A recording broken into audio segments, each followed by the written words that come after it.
Buenos días. ¿Cómo me les va esta mañana? ¿Cómo están? Bienvenidos una vez más a Conviva Norte. Nos quedamos el domingo pasado con la reconciliación de José y sus hermanos.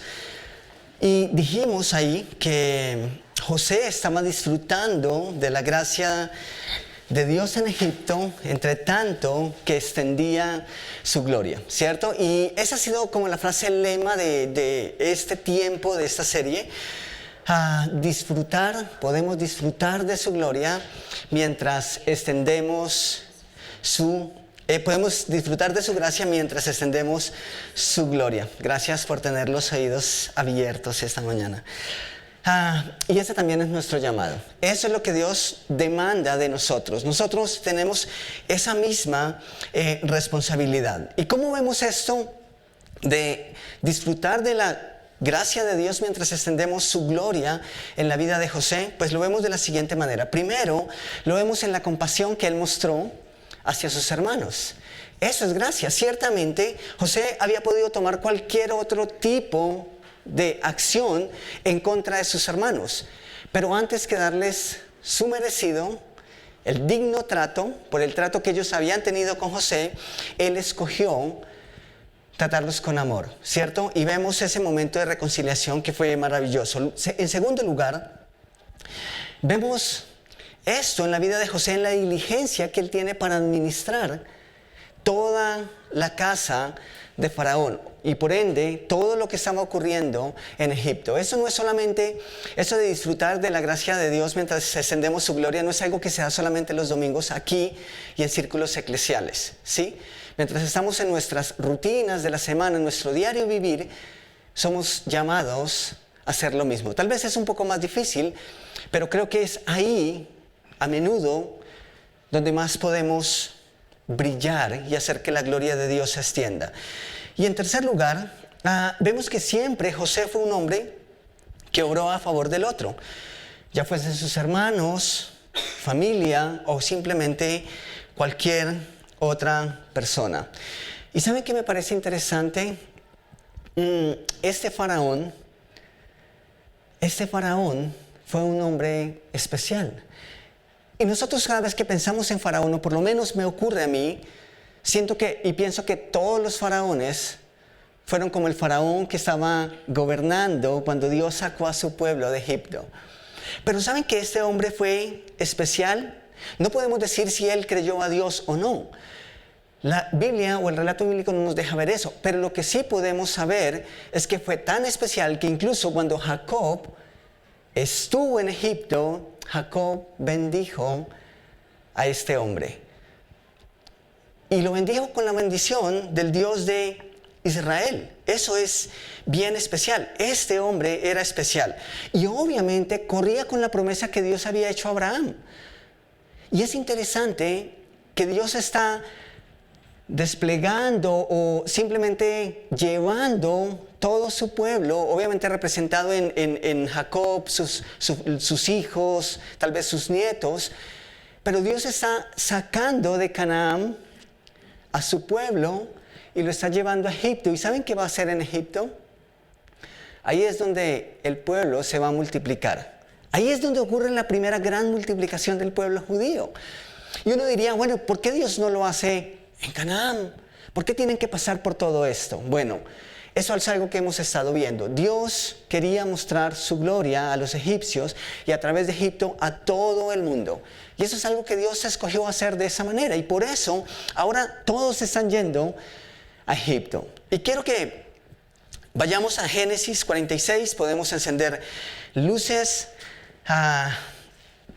Génesis 46, versículos 1 al 7. Creo que hoy, por lo menos en mis apuntes, pensaría que nos vamos a tardar un poquitico más. Así que por favor tengan paciencia. Esta es una mini charla de 7 hojitas nomás.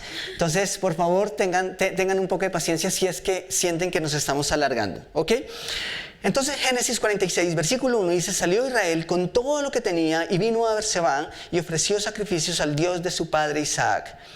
Y habló Dios a Israel en visiones de noche y dijo: Jacob, Jacob. Y él respondió: heme aquí. y dijo, yo soy Dios, el Dios de tu padre, no temas de descender a Egipto, porque allí yo haré de ti una gran nación. Es muy posible que simplemente Jacob estuviera pensando, bueno, pero si tú nos prometiste justo esta tierra, de una u otra forma, en gran parte de lo que ahora estoy. Y es posible que Jacob estaba dudando de si le hacía caso a Jacob, a su hijo José y a sus hermanos, de descender con todo lo que tenía Egipto. Pero Dios se le aparece y le dice, ok, este es mi plan. Yo puedo llevarte y luego puedo regresarte. Si te quedas aquí, puedo hacerlo y está bien, pero si te llevo allá, wow, las cosas que yo voy a hacer allá van a ser impresionantes. Así que Dios le dice a Jacob, no temas en descender. Versículo 4 dice, yo descenderé contigo a Egipto. Eso es maravilloso. ¿Los egipcios creían en Dios? No. Por lo menos en lo que sabemos, no. ¿Dios estaba en Egipto? Sí.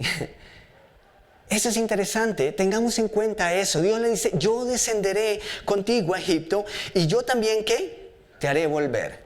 Ok, después que haya desplegado mi gloria delante de Faraón y delante de los egipcios. Eso es maravilloso. También te haré volver y la mano de José cerrará tus ojos. Y se levantó Jacob de Berseba y tomaron los hijos de Israel a su padre Jacob y a sus niños y a sus mujeres en los carros. Perdón, ¿quién había enviado eso? Faraón. Este hombre era un hombre usado por Dios. Ese hombre fue diferente posiblemente a los siguientes faraones.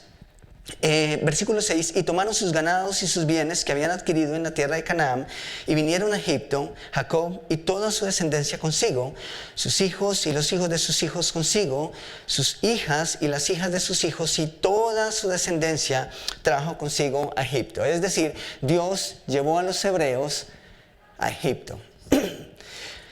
Ok, esto es genial. Dios quiso que así fuera. Y hay un detalle muy significativo aquí en los últimos versículos del capítulo 46. Y antes que leerlo, yo quiero decirles que imagino que José estaba preparando a sus hermanos para algún tipo de entrevista delante del faraón. Es como si les está diciendo, por favor, no metan la pata, ¿cierto? ¿Ustedes alguna vez salieron de visita con sus padres y antes de salir de casa sus padres los prepararon para la visita? ¿Sí? Mi papá solía decirnos, comen todo lo que te sirven, ¿cierto? No dejes nada. Y eso que papá no tenía etiqueta. La etiqueta dice que hay que dejar un poquitico, ¿cierto? Sí, y uno está ahí, ese camarón, ¿en serio lo voy a dejar? Al carajo con la etiqueta, perdón la expresión, ¿cierto?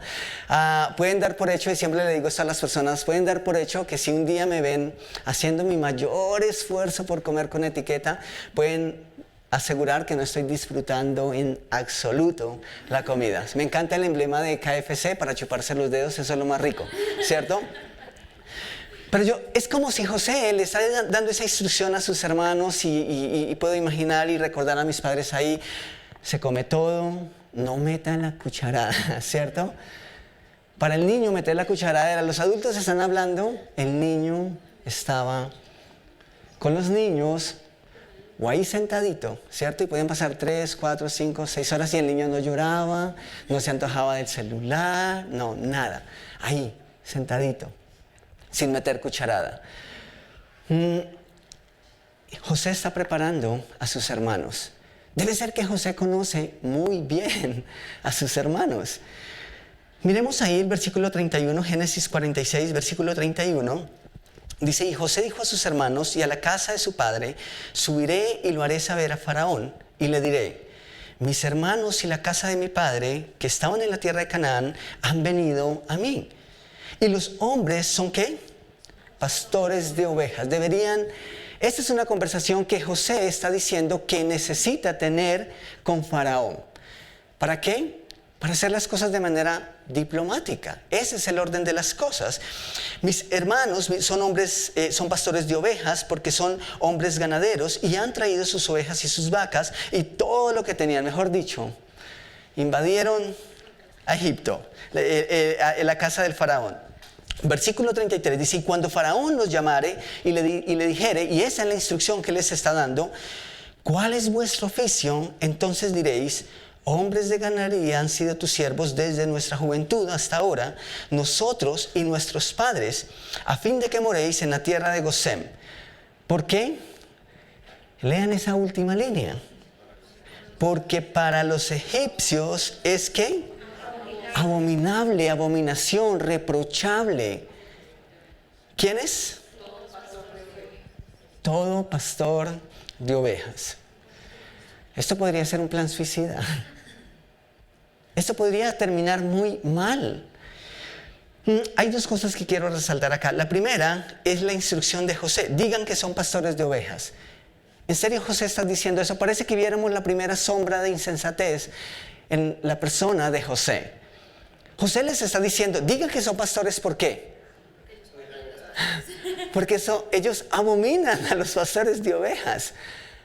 Eso no parece muy prudente en nuestro tiempo, ¿cierto?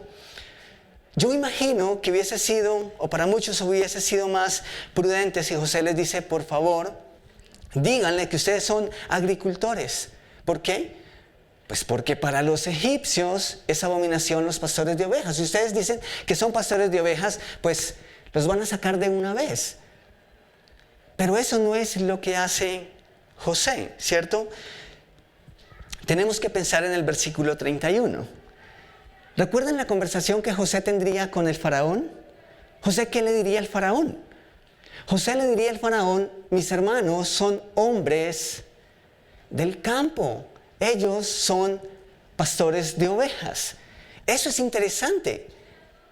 Es como cuando uno tiene mala reputación o simplemente tiene problemas con quedarse con lo de la administración del apartamento y se le olvida, ¿cierto? Y la esposa dice: ¿saben qué? Venga, yo lo pago. ¿Sí? Porque si te doy el dinero, de pronto terminas gastándolo en cositas, ¿cierto? Lo olvidas. Así que una forma en que la esposa dice: yo no te voy a poner en ese problema, no te voy a quitar esa tentación, es: venga, yo lo pago. Y presumo que eso es lo que está tratando de hacer José. Él está tratando de proteger una vez más a sus hermanos. ¿En qué sentido? Él sabía la reputación de ellos. Él sabía que ellos sabían que para los egipcios era abominación los pastores de ovejas. Así que José sabía que para ellos, a diferencia de él, no era ningún problema mentir. ¿Me hago entender? Y José está cuidándolos, quitándoles de una u otra forma esa tentación. O sea, andémonos con la verdad, no se anden con mentiras. Yo ya le dije a Faraón, así que cuidado con ponerse a manipular las cosas. Ese era José. Y José les dice: bueno, pues si se van a enterar y si vamos a entrar por la puerta de adelante, por la puerta del frente, y vamos a hacerlo de la manera correcta, ¿cierto? Él no dejó esto en manos de sus hermanos, que seguramente habrían sido capaces de mentir. Entonces José se aseguró de que la estadía de su familia, con todo lo que tenían en tierras egipcias, fuera el fruto de lo que Dios estaba haciendo, y no el fruto del engaño, la manipulación, la mentira y todas estas cosas a las que tal vez sus hermanos sí estaban acostumbrados. Eso es interesante verlo en la persona de José. De hecho, uno de los títulos que se le otorgan a José es un hombre íntegro. José era un hombre de integridad.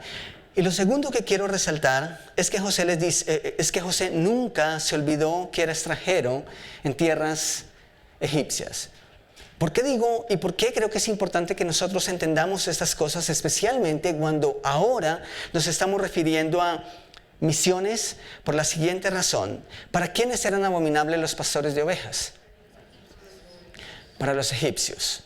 ¿José era egipcio? No. no lo eran. Para José eran abominables los pastores de ovejas.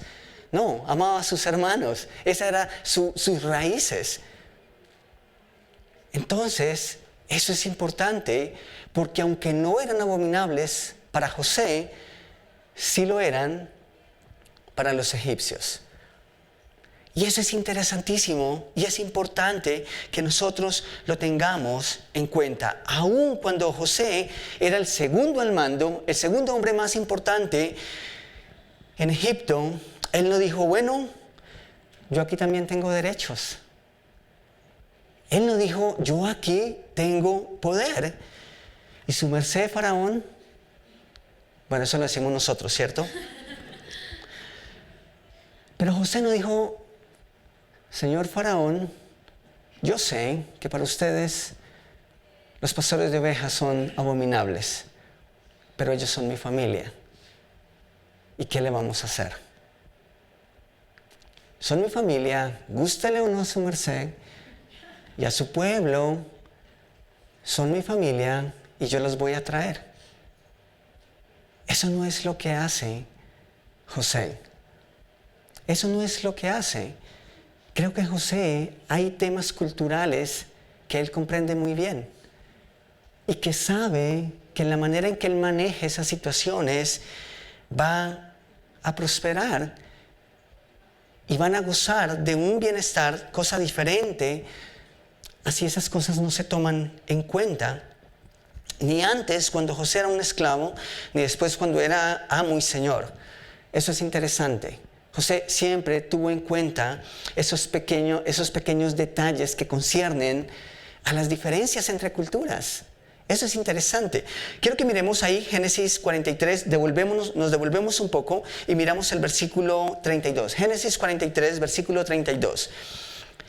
Y escuchen lo que era la vida de José en Egipto. Nosotros hay algunos detalles que quizá pasamos por alto, pero noten lo que pasaba aquí. Y pusieron para él aparte, es decir, para José, y separadamente para ellos, seguramente para sus hermanos, y aparte para ¿quiénes? Ok, que con él comían. ¿Por qué? Porque los egipcios no pueden comer pan con los hebreos, lo cual es abominación a los egipcios. Y nos preguntamos, ¿estamos leyendo bien? Sí. Estamos leyendo bien. Pero aún cuando José era un hombre importante y llegó a ser uno de los hombres más importantes, no solamente en Egipto, sino en la historia de la humanidad, José no se sentaba a la mesa, en algunas ocasiones tal vez, con los egipcios. Y José supo vivir y acomodarse a esa realidad. Y por cuanto él la asumió, entonces estaba dispuesto a defender esos principios aún delante de su propia familia. Aunque fueran sus propios hermanos, él respetaba y estaba dispuesto a respetar esas diferencias. Génesis 45, avanzamos un poquito, versículos 9 al 10. Dice, ahora apresúrate, regresen a donde está mi padre y díganle, tu hijo José dice, Dios me ha hecho señor de toda la tierra de Egipto, así que ven a verme de inmediato. Ya mandé a hacer unas habitaciones ahí seguidas al cuarto del faraón. Y ustedes van a poder usar su ducha y van a poder comer con él. Eso no es lo que dice, ¿cierto? Versículo 10 dice, podrás vivir en la región de ¿dónde? De Gosén, donde estarás cerca de mí junto a tus hijos y tus nietos, tus rebaños y tus manadas y todas tus posesiones. Ahora, ¿por qué Gosén? ¿Por qué la tierra de Gosén? Eso lo escogió José. Y eso es interesante. ¿Por qué no en la ciudad, en medio de la cultura egipcia? ¿Por qué en Gosén? ¿Acaso José se sentía avergonzado por su familia, por sus hermanos, porque eran pastores de ovejas? No. ¿Y él estaba en el centro de el desarrollo? No. esa no era la razón. Yo creo que hay dos razones por las que José escoge esto. Primero, porque según la geografía y datos históricos, allí en Gosén es donde habían mejores pastos. Eso tiene sentido. Esa región era bañada por dos ríos, uno de ellos muy conocido en la escritura, por ende era una zona con mucho pasto. ¿Y qué hacían los hebreos? Ellos necesitaban justo de eso para mantener a sus manadas, ganado, ovejas, en fin. Así que eso fue muy prudente por parte de José. Eso fue muy, muy sabio. Además, como José sabía de antemano estas cosas, cuando fue a Faraón, él fue con un plan basado en la cultura ¿de quiénes? De los egipcios. Sí, eso es interesante. Eso es muy, muy interesante. Fue con un plan a Faraón y Faraón simplemente le dijo, está bien. La segunda razón, y creo que es más honrosa aún, es que José escoge esta región porque estaba de una u otra forma aislada de la corriente principal de la cultura egipcia. Y creo que con esto habían dos propósitos de José. Uno, no provocar un choque, un conflicto directo. Él sabía que si estaban en el centro de la cultura, eso podría ser incluso escarnio para su propia familia. Pero también podría ser ofensivo para los egipcios.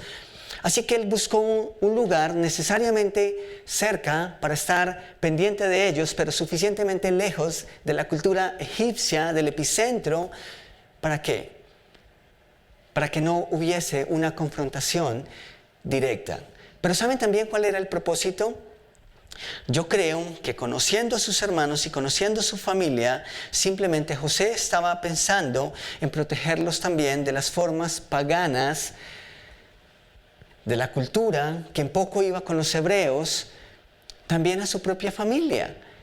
Más adelante vamos a notar que, claro, hebreos y egipcios se juntaron tanto. De hecho, se levantó un faraón después. Tal vez eso lo vamos a ver dentro de 8 días, si Dios permite, que incluso llegaron a ser más los hebreos en tierras egipcias, o por lo menos esa fue la lectura de un faraón. Pero ellos llegaron a convivir, pero en este primer plano, en esos primeros avances y acercamientos, era importante entender esas diferencias culturales.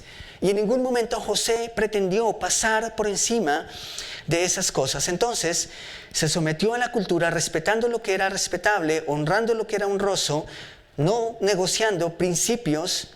Eso es importante que lo tengamos en cuenta. José en ningún momento se postró delante de Faraón, y eso es diferente a temas culturales. No estamos hablando de principios morales ni universales que vemos en la Escritura, pero estamos hablando de la importancia de entender cuando no estamos en nuestra propia casa. ¿Me hago entender? Jesús dijo, vayan a Samaria, Judea, hasta el último de la tierra. Ok, necesitamos saber estas cosas cuando salimos de nuestra Jerusalén. Esta mañana hacíamos un ejemplo y Moisés está allá atrás, pero tenemos varios amigos aquí, coterráneos de nuestro amigo Moisés, y ustedes aman las hallacas para ustedes son como nuestros tamales. Pero ¿saben algo interesante? Nosotros no les ponemos uvas pasas a los tamales. Y nosotros podríamos decir, ¿en serio ustedes hacen eso? ¿En serio cómo se les ocurre? ¿Cómo se les ocurre hacer esas mezclas? Pero ustedes podrían decir, ¿en serio ustedes son capaces de comerse en un platadón de frijoles? Ponerle huevo, chicharrón, mazamorra, con leche. Lo único que falta de ese plato es el banano. Y ya. ¿Saben? No tenemos derecho a hacer esas cosas. No podemos hacerlo. Eso sería muy dañino si en algún momento nosotros queremos ir a alcanzar alguna comunidad en Venezuela. Y si ustedes quieren alcanzar a alguna comunidad de esa zona del eje, por favor no critiquen la bandeja paisa. por más bomba que sea, ¿sí? En serio, eso es una bomba, pero es algo que nos encanta, nos fascina, ¿cierto? Y ni se les ocurra criticarle el migado a nuestra amiga. Ni se les ocurra decir, ¿cómo mete la tostada y el calado ahí? No, eso se ve, no. Eso se ve delicioso, ¿cierto? Son diferencias culturales. Y es importante que nosotros comprendamos toda la magnitud de lo que implica estar en tierras que no son nuestras tierras. ¿Ustedes han escuchado alguna vez la expresión entrar con los taches? ¿No? Bueno, eso es muy coloquial, es muy jocoso. Nosotros somos muy buenos usando ese lenguaje jocoso, es muy propio del fútbol. Y básicamente lo usamos en cualquier contexto en el que en nuestra primera carta o en nuestra carta de presentación no dimos una buena impresión. Ejemplo de eso es cuando nos cambiamos a donde vivimos ahora. Casi derrumbamos el portón vehicular de ingreso al conjunto. Y entonces una señora se acercó al vigilante, hizo un par de comentarios que fueron ofensivos, que fueron molestos, porque no entendía el contexto. Y casi que tuvimos una pequeña discusión ahí. Y después nosotros dijimos, wow, estamos entrando con los taches, ¿sí? Con los taches por delante. Y dijimos, uy, eso no es bueno. ¿Quién quiere dar una mala impresión a la entrada? No, nadie. Pero ¿saben? Esas cosas pasan. Otras personas dicen entrar en reversa, ¿cierto? Eso que uno dice, tan bonito, tan lindo niño. Pero entramos en reversa. Nuestra primera impresión no es para nada buena. Y ese es el punto, tal vez clave para esta mañana. Recuerden que estamos tomando esta parte de la serie para referirnos a misiones y tratando de extraer algunos principios de la historia de José en Egipto para que nosotros luego podamos entenderlos y aplicarlos a nuestro contexto. Entonces, esto de entrar con los taches o entrar en reversa es algo que incluso ocurre y que puede pasar aún en contextos eclesiales. Y aun cuando nosotros dentro de nuestra misma comunidad queremos llegar con el Evangelio a otras personas. A veces nosotros no somos muy buenos respetando esas diferencias. Y entonces llega una persona a nuestra iglesia, entra a este lugar y nosotros decimos, ¿pero en serio? ¿Estás en Colombia? Tienes que gustar del café. Y resulta que a la persona le cae mal el café y termina tomándose el café y luego todos estamos en problemas. Pero a veces hacemos esas cosas. A veces incluso en nuestra forma tan amable que tenemos los colombianos y en nuestro afán de hacer sentir como en casa a la persona terminamos obligándola a hacer cosas que tal vez no puede hacer y son cosas que nosotros necesitamos entender y tratar con cuidado. Tengo la experiencia, y aquí en Colombia ocurrió, en algunos pueblos el evangelismo que entró y que incursionó en nuestro país no fue la mejor manera. De hecho, hay heridas de eso. Ahora, yo no quiero ni pretendo y sería osado de mi parte y de cualquiera que lo haga condenarlos por eso. Damos gracias a Dios por esos hombres que trajeron y que Dios usó para que el Evangelio llegara a nuestra tierra, a nuestra patria, a nuestra nación. Gracias a Dios por ellos. Pero creo que de esa forma de evangelismo también quedaron algunas heridas. De hecho, yo recuerdo en mi barrio siendo un niño cuando por el megáfono el mensaje era arrepiéntase porque son pecadores. Apártense de sus malas conductas y entonces pues era como llegar a la cantina y decirle al borracho, si te quieres acercar a Dios, deja esa cerveza y vamos para la iglesia.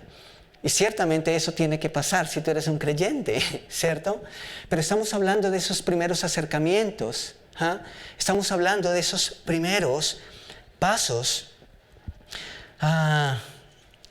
Obviamente, sin arrepentimiento, pues no hay evangelio, ¿cierto? Si no hay condenación, ¿de qué nos vamos a arrepentir? Si no hay una separación entre Dios y nosotros, producto de nuestras malas acciones y nuestra mala forma de vivir, separada de Dios, pues ¿cómo vamos a entender la necesidad de un Salvador?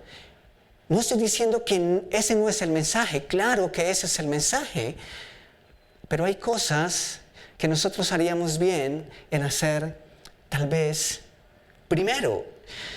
Si el mensaje es arrepiéntanse inicuos, impíos, hijos del demonio, bueno, ¿quién va a querer escuchar el mensaje? ¿Sí? Y no estoy diciendo que ese no sea el mensaje, porque seguramente cuando tú aceptaste a Cristo, ese día, si la persona hizo el trabajo bien contigo, entonces tú te sentiste condenado o condenada. ¿Es así o no es así? Claro, eso tiene que pasar, tiene que ocurrir. Vuelvo y digo, de otra manera, ¿cómo entenderíamos que necesitamos un Salvador y que somos pecadores y que no hay nada que podamos hacer?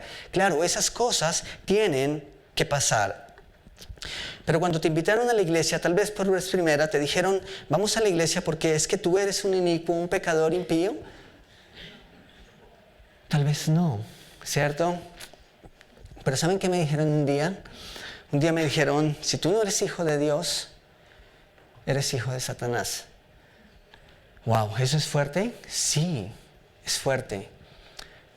Menos mal esa no fue mi primera conversación. Y bueno, y si Dios coloca ese plano, ok, Él tiene el derecho de hacerlo. No estoy diciendo que entonces, bueno, hay circunstancias, hay situaciones, pero estamos hablando de esos pequeños detalles que nosotros deberíamos tener en cuenta. Y creo que esto tiene mucho que ver con la astucia y con el ser mansos como palomas que Jesús pidió y que recomendó tener a los discípulos cuando los envió. Astucia, mansos como palomas. ¿Saben otro error que a veces cometemos también cuando llegamos a personas o a comunidades que en nuestra manera de ver las cosas nunca han tenido ni siquiera un acercamiento con Dios? Les decimos, nosotros les traemos a Dios. Nosotros les traemos a Dios. ¿Saben qué? Dios está en todos lados, ¿cierto? Y cuando nosotros llegamos a una comunidad o a una persona y le decimos, yo te traigo a Dios, básicamente le estamos diciendo, Dios no está contigo. Dios no está aquí. ¿Y eso es cierto? No, eso es falso. Dios es omnipresente, Dios está en todo lado. ¿Recuerdan los egipcios creían en Dios? No. ¿Adoraban a Dios? No. ¿Dónde estaba Dios? En Egipto. Eso es diferente. Que Dios recibiese la adoración de los egipcios es diferente a que Dios no estuviese en Egipto. Son dos cosas completamente distintas, pero a veces, o en el pasado, muchas personas llegaban a una comunidad y por cuanto tenían una forma o formas diferentes de acercarse a eso que para ellos era Dios, llegaban diciéndoles, les traemos a Dios. Ok, punto número 1, les estaban diciendo, Dios no está aquí. Segundo, ustedes están engañados. ¿Cómo es que van a creer esas cosas? Nosotros les tenemos la verdad y nosotros sí traemos una verdad. Ok, necesitamos ser prudentes a la hora de acercarnos, de tener esos acercamientos. No estamos diciendo que vamos a negar a Dios o que vamos a convertir el evangelio en una especie de sincretismo, que no importa lo que tú creas. No, estamos hablando de romper y la forma en cómo se rompen esas barreras. Quiero que vayamos al Nuevo Testamento y vamos a mirar en Hechos, y tal vez en el tiempo de Creciendo Juntos vamos a hablar un poco más de esto, así que por favor después del café se quedan para Creciendo Juntos. Pero esto es lo que pasa en Hechos capítulo 17, versículos 16 al 25. Hechos 17, versículos 16 al 25. Dice, mientras Pablo los esperaba en Atenas, su espíritu se enardecía viendo la ciudad entregada a la idolatría. Así que discutía con ellos en la sinagoga, en la sinagoga con los judíos y piadosos, y en la plaza cada día con los que concurrían. Y algunos filósofos y los epicúreos y los estoicos disputaban con él, y unos decían, ¿qué querrá decir este palabrero? Y otros, parece que es predicador de nuevos dioses, porque les predicaba el evangelio de Jesús y de la resurrección. Y tomándole, le trajeron al Areópago diciendo, ¿podremos saber qué es esta nueva enseñanza de que hablas? Pues traes a nuestros oídos cosas extrañas. Queremos pues saber qué quiere decir esto. Porque todos los atenienses y los extranjeros residentes allí en ninguna otra cosa se interesaban, sino en decir o en oír algo nuevo. A propósito, eso es algo interesante y creo que muchas personas en la actualidad, incluso en iglesias o en círculos eclesiales, están esperando algo nuevo y reclamando algo nuevo. Eso es interesante. Versículo 22. Entonces Pablo, puesto en pie en medio del areópago, le dijo, varones atenienses, en todo observo que sois muy religiosos, inicuos, impíos. No, porque pasando y mirando vuestros santuarios, hallé también un altar en el cual estaba la inscripción, ¿qué? Al Dios no conocido, al que vosotros, ¿qué? Adoráis. Eso es interesante. Luego dice, pues sin conocerle, ¿qué? Es a quien os anuncio. Wow, eso es interesante. Y nosotros podemos continuar leyendo ese capítulo y vemos la forma en que Pablo habló. Y claro, dice que Pablo discutía. Bueno, eso era normal. Estaba en la cuna de la filosofía. Pero luego Pablo les dice, ok, ustedes tienen una inscripción en algún lugar al Dios no conocido. Pablo les dijo, ¿cómo adoran a un Dios que no conocen? ¿En serio ustedes hacen eso?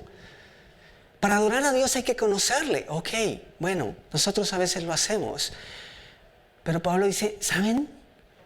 Justo ese Dios que no conocen es el que yo vengo a darles a conocer. Y empieza desde la ley, básicamente. Esa es la forma. No les dijo que es que la filosofía va en contra de Dios y la teología. No les dijo tampoco derrumben sus altares, porque Dios no habita allí. Pablo no negó a Dios, pero tampoco les dijo, yo les traigo a Dios. Dios ya está aquí.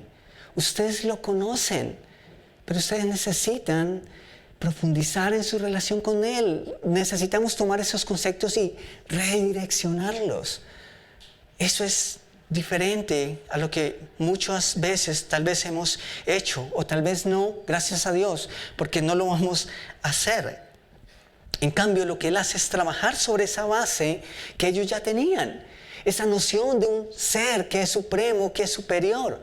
Eso es muy, muy sabio por parte de Él. Entonces toma todas esas cosas, todas esas nociones que ellos ya tienen acerca de un ser superior y las usan y trabaja sobre esa realidad de que ellos ya adoran a un Dios, a un ser supremo, cualquiera que fuere.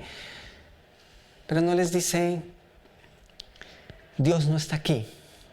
Así que iglesia, ¿qué debemos hacer nosotros como iglesia? Lo que hizo José en Egipto. No entremos con los taches. Lo que hizo Pablo en Atenas.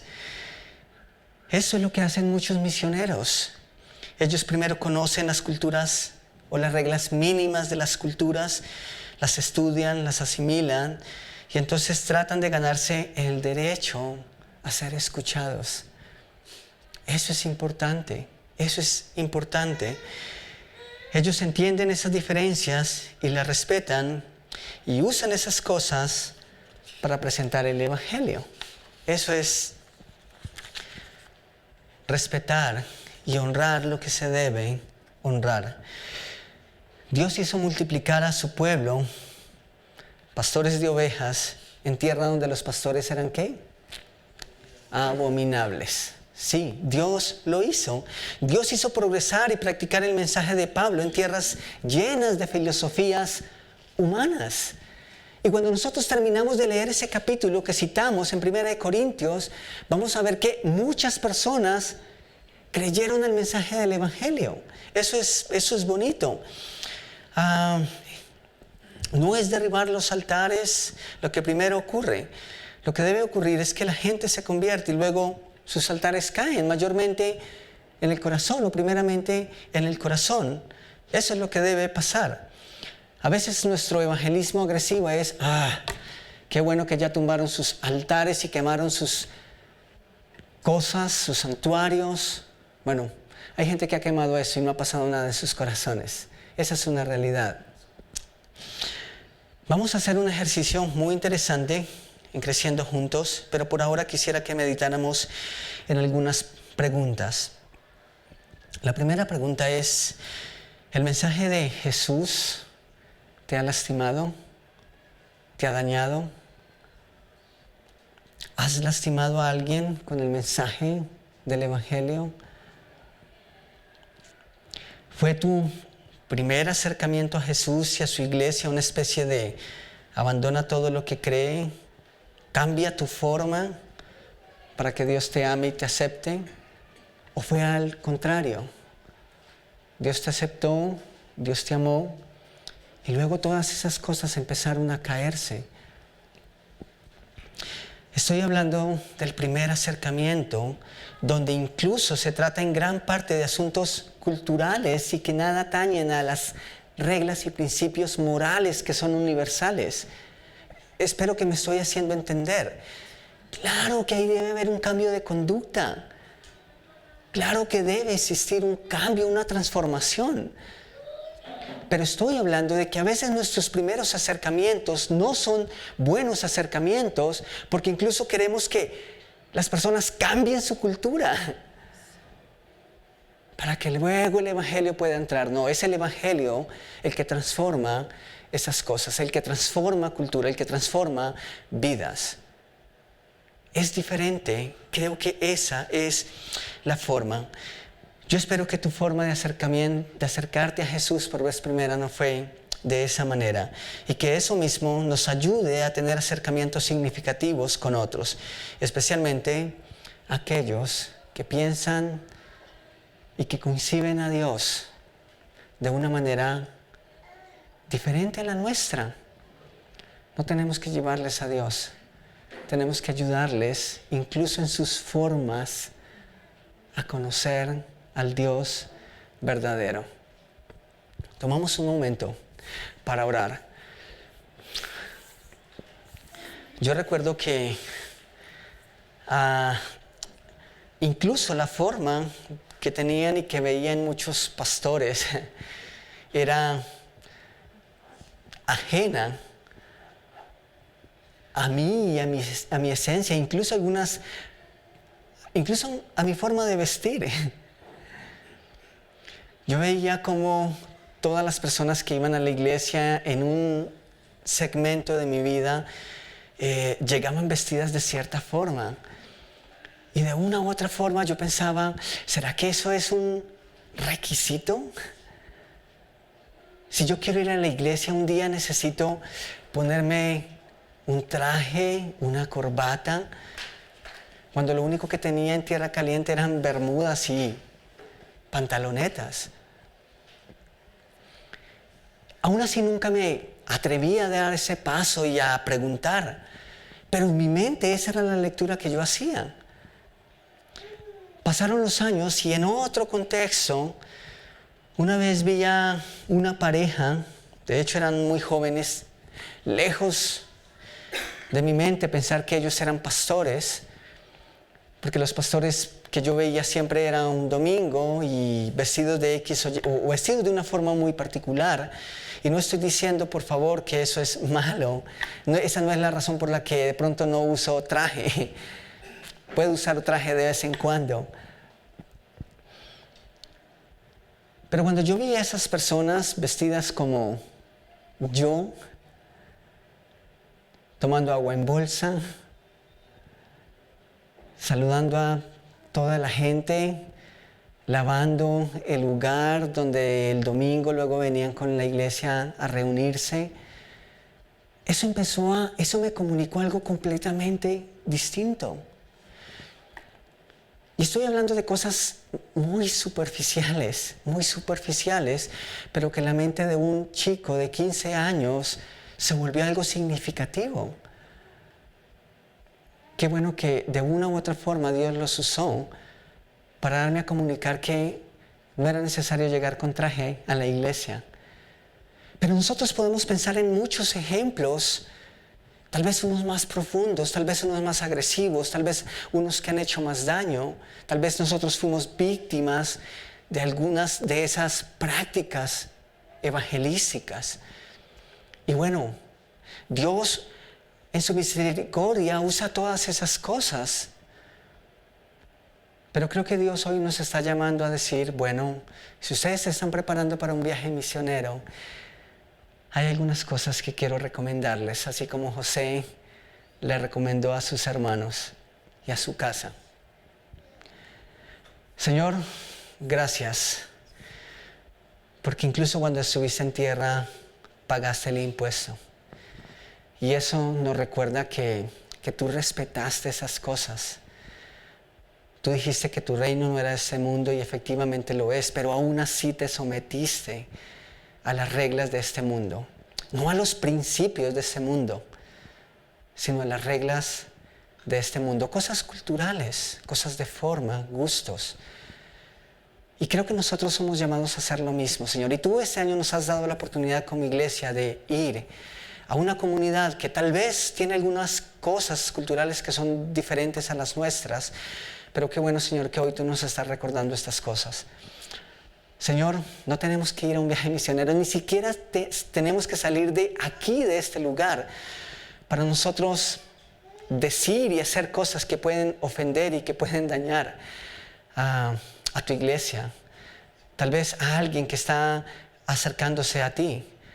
Yo te ruego, Señor, que tú nos ayudes a ser cuidadosos con ese tipo de cosas, Señor.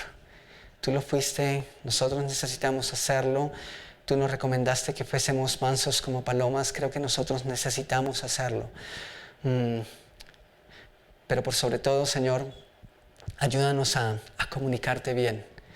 Ayúdanos a hacer el trabajo que nos has enviado a hacer, respetando lo que es respetable, honrando lo que es honrable, no negociando lo que no se puede negociar, Señor.